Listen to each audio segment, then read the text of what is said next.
Hi all, welcome to my channel. இன்றைக்கி நாம் சிம்பிளாக செய்யக்கூடிய முட்டைக்கோஸ் பொரியல் தான் நாம் எப்படின்னு பார்க்க போகிறோம். வாங்க, ஒரு பாத்திரத்தில் 3 டேபிள் ஸ்பூன் அளவுக்கு எண்ணெய் விட்டு 1 ஸ்பூன் கடுகு உளுந்து பொரிய விடுங்க. அது கூட ஒரு கைப்பிடி அளவுக்கு சின்ன வெங்காயம், ஒரு காஞ்ச மிளகாய், கொஞ்சமாக கருவேப்பிலை ஆட் பண்ணி இந்த மாதிரி நல்லா வதக்கி எடுத்துக்கோங்க.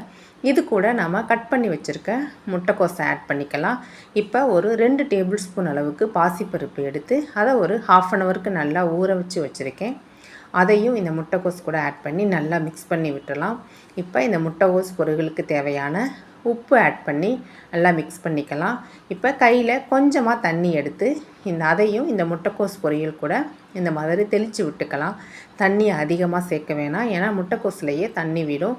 தண்ணி தெளித்து இதை மூடி வச்சு ஒரு 10 மினிட்ஸ் நல்லா வேக வச்சு எடுத்தோன்னா அருமையான முட்டைக்கோஸ் பொரியல் ரெடி. பாருங்கள், அதில் ஆட் பண்ண பாசிப்பருப்பும் நல்லா வெந்துருச்சு.